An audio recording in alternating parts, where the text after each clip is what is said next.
right, welcome to the Mancini Report. I'm Bob Walters, and on the East Coast in Queens, he's Mark Mancini. Out on the West Coast, Mark, how you doing today?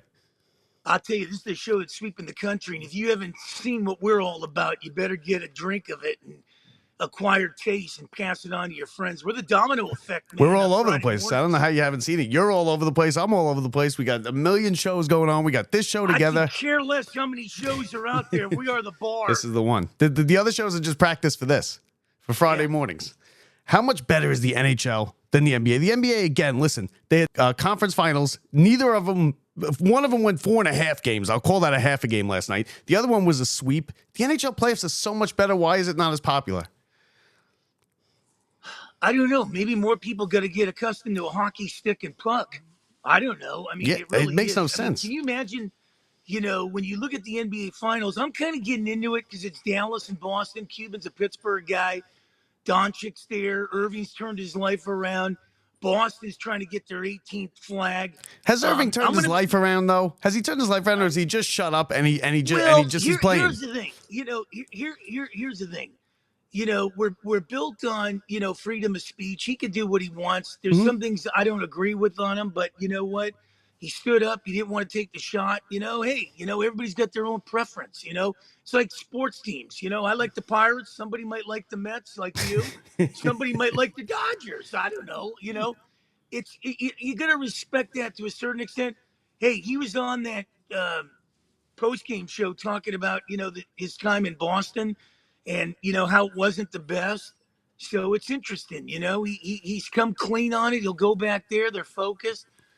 I'm not saying they're going to beat Boston because I think Boston's got guys that can turn you inside and out, 4 or 5 guys. So this is going to be a different animal. This is not Oklahoma City. This is not Minnesota, and this ain't the Clippers. Yeah, no, I think the Celtics win. I think they probably win in like 5 games. I don't think Luka can only do so much, right? I mean, Luka's a great player, but he can only do so much. He's not going to be able to beat the Celtics. I hope they do, because I'm not crazy about the Celtics, but as far as Kyrie goes, you know what it reminds me of, Bob? It reminds me of the Lakers and the Pistons. The Lakers, had 2 guys, maybe 3 guys. A couple guys were injured, but they had them 2 guys, Kobe and Shaq. But you know what? When you got 4 guys on the other team or 5 guys that can turn, inside and out and play defense on you, and they're two-way players, watch out. Boston's got weapons, man. Now, they might not have the backcourt Dallas has with Irving and Doncic, but when you got 4 or 5 guys, that can they're better team. Look how they blew through the Pacers. The Pacers had a chance in game 1. They probably should have won game 1, and then it was just I know the games were close, but come on, the Celtics had that was nice and easy for the Celtics.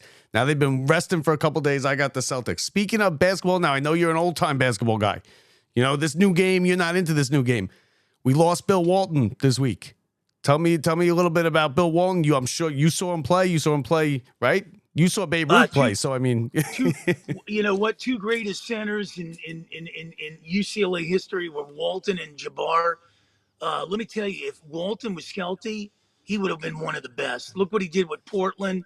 He found a home in Boston. I mean, he was a unique personality. Maybe his views today wouldn't fly. He was a hippie. But there's another guy that kind of shot from the hip, and, he didn't really care where it landed.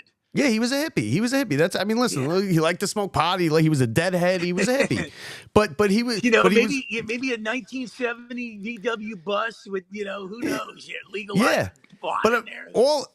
From all accounts that I've heard from people is that he's the nicest guy ever. That he would do anything for you. I heard Mike Breen told a great story about his father going over there when his father was dying and everything.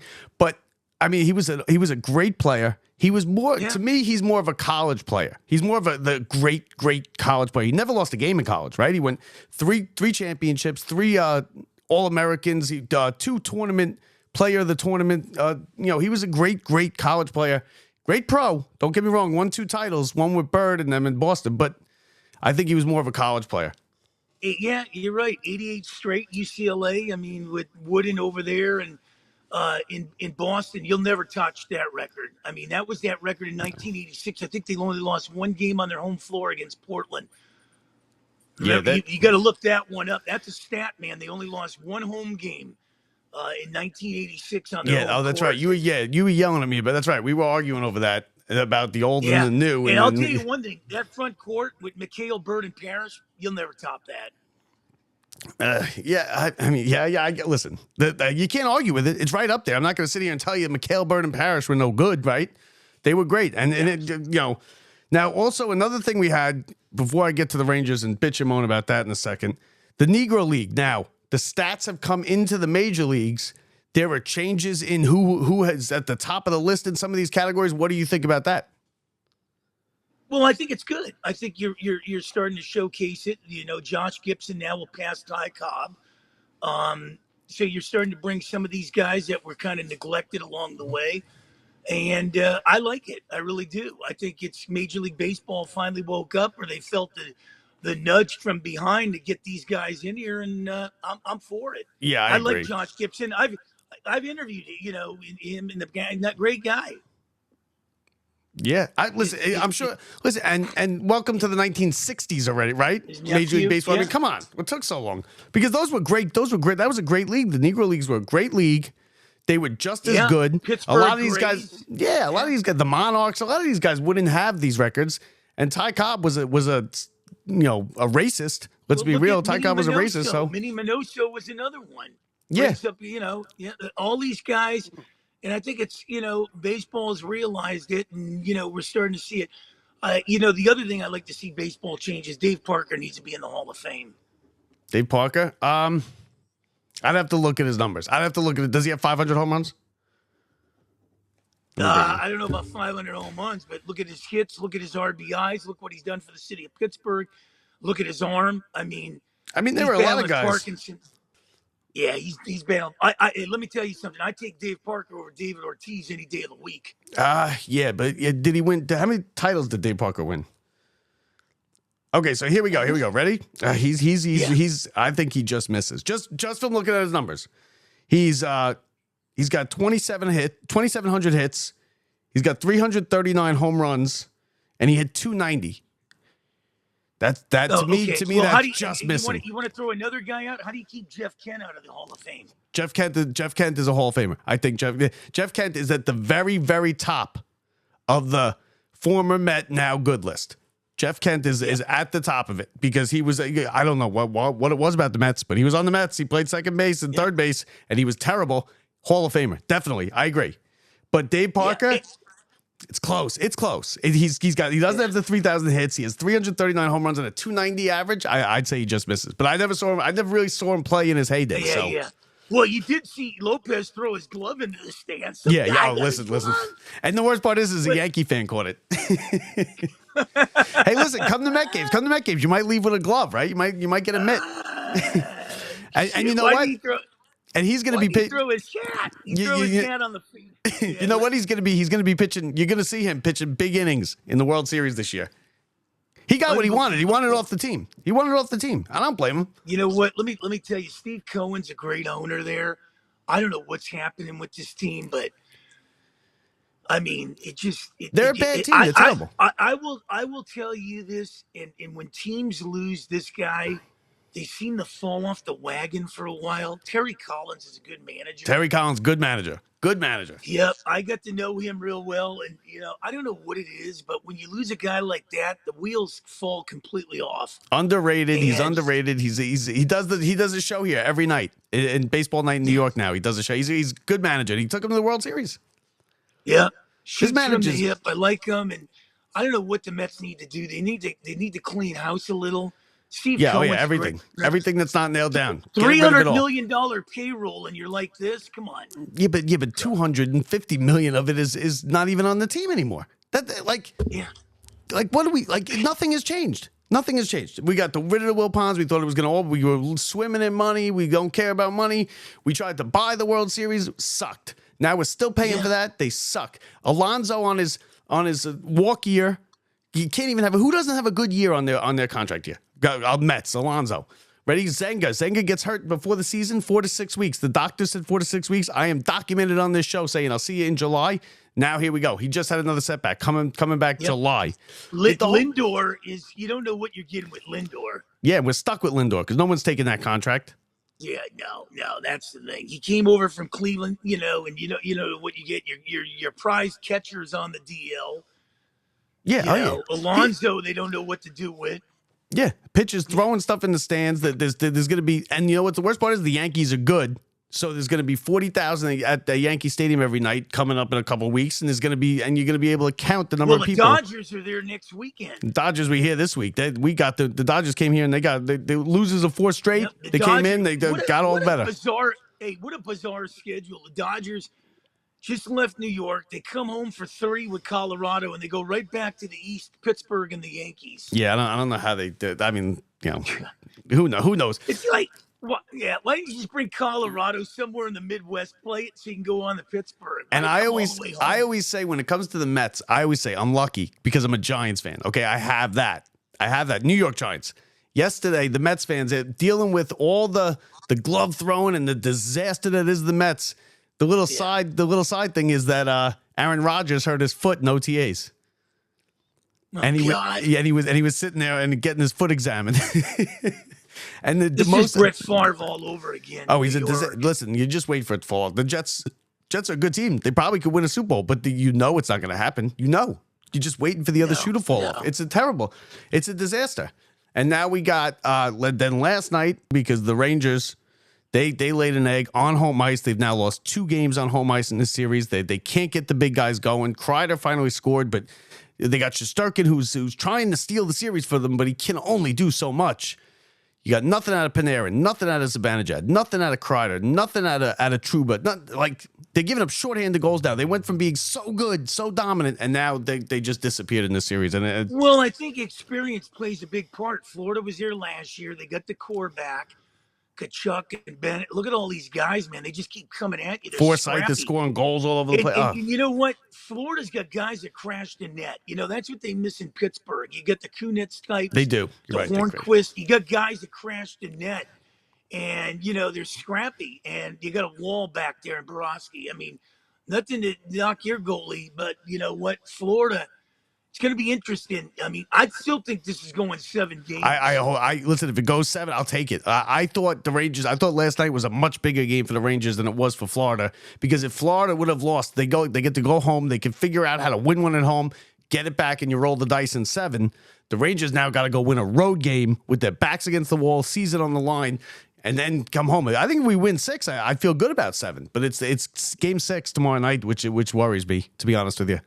Yeah, well, you got to do like the Pacers did and fall behind, you know, rally and then come back and try to win, you know. And this is going to be interesting if it goes to a game 7, and we'll talk about it next week.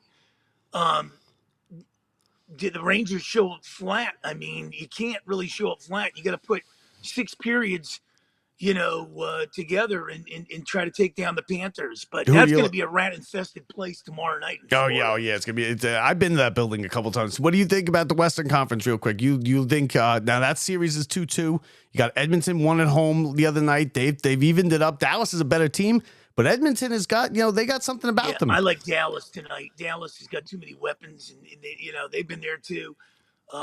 I think Dallas finishes them, you know, in 6. Okay. Beat them in Dallas, take them to Edmonton and end it. But who knows? This series can go 7 too. But I got one team hanging, and it's Dallas, so it's going to be interesting. The NHL is rooting hard for Rangers Edmonton. You know, they the last thing they want is Canada Dallas, Florida. United States, yep. Dallas, Canada Florida. United States. Dallas, Florida would be a disaster. The Russian invasion. They would. I wouldn't be surprised if the Rangers get a couple calls because Dallas, Florida is. Listen, I'll watch it. You'll watch it, but the rest of America could care less, and they will get terrible ratings. That's called the Southwest Series. Yeah. Well, we got you talking. Strawberry is a guy from out there. Tomorrow they're retiring Strawberry's number. What did they think of Strawberry out there? Because he's a Dodger too. He played for the Dodgers, number 44. Yeah, you know what? His best years were with the Mets. You know, that in the 86, and you know, that Met team was something, but then he came out here, he's often injured, but the drugs seemed to get to him. I love Strawberry. I mean, straightened himself out. He grew up a little too fast. He's got God in his life, and we'll find out in New York, you know, with the Diamondbacks there, what kind of, you know, reception they give him and everything, you know. Oh, they're gonna give him a good reception, but show up, Met fans. Put your ass in the seats. Let's at least give him a good day. Well, Mr. and Mrs. Met will be there. We know that. Yeah, they're there every day. We could do without Mr. and Mrs. Met. All right, we should trade. They're not nailed down, so they're trade bait as well. All right, we could package them with Lindor maybe. Hey, all I know is before we reconvene next week, those Hollywood hopeful, the Dodgers coming to Pittsburgh, and we're going to railroad their ass right out of that city. Yeah, I apologize, Mark. We couldn't do anything against the Dodgers. You guys, it's all you. It's all you. You had the games, but you kind of let them off the hook. Well, Mark, we scored 5 runs. We scored 5 runs in 3 games. Boy, I'll tell you one thing: Skeens blowing Ohtani down is going to be the price of admission. That's the new Matt. That's your Matt Harvey. Oh yeah. This guy is something, man. What's he got? 30 strikeouts. Yeah, he's good. He's good. 2-0. He's burst on the scene. Lights out, man. He's got swagger too. Are they going crazy in Pittsburgh over it? Do they love it? Is it starting to become an event? Crazy, and you know what? This guy's got confidence, man. You know what? You want to make adjustments? Good luck with that. It's starting to become like an event every time he pitches. Oh, I'll tell you, it's a phenom, man. This guy is the real life Sid Finch. Yeah. Hey, listen. Good luck with that. Listen, take down we couldn't do anything. You do it. You take down the Dodgers. Hey, let me just tell you. Look at all these former Pirates around the league: Glasnow, Holmes, Cole, Morden. You want to get a former Pirate now good list, Mark? You make one up. I got plenty on the former Met now good. You want to make a former Pirate now good list? You go right ahead. Barry Bonds is right at the top of it. He's in the Pittsburgh Pirate Hall of Fame, man. Yeah, absolutely. Barry Bonds is right at the top of it. Any day Don Slaughter. Any day over the week, I'd take him over Ohtani. Ohtani couldn't match him at all. You know who's not on it? Jason Bay. We gave you Jason Bay too. Yeah. We also gave you Neil Walker. I don't know what it is when we give you these guys; they kind of fall off. Because the former Met now good list also goes the other way with now Met former used to be good. Listen, there's plenty on that list too. Listen, we just destroy careers. Robbie Alomar is my perfect thing. He came here, surefire Hall of Famer. We're not picking up Bobby Bonilla's tab. No, we pick up everybody's tab. That's why we got the big money for the manager. We're not using it on our own people. We use it to get rid of people, and we pay them for you. That's the New York Mets. You need to get Terry Collins back. you need to get Terry. You need to get Terry Collins back. Oh, it's gonna be a long summer, Mark. His name is Mark Mancini. This was the Mancini Report. I'm Bob Walters. We'll see you next week. I love you, brother. The show that's sweeping the country. Say hi to the family and hide the kids. Will do, Mark. Talk to you later. Hey.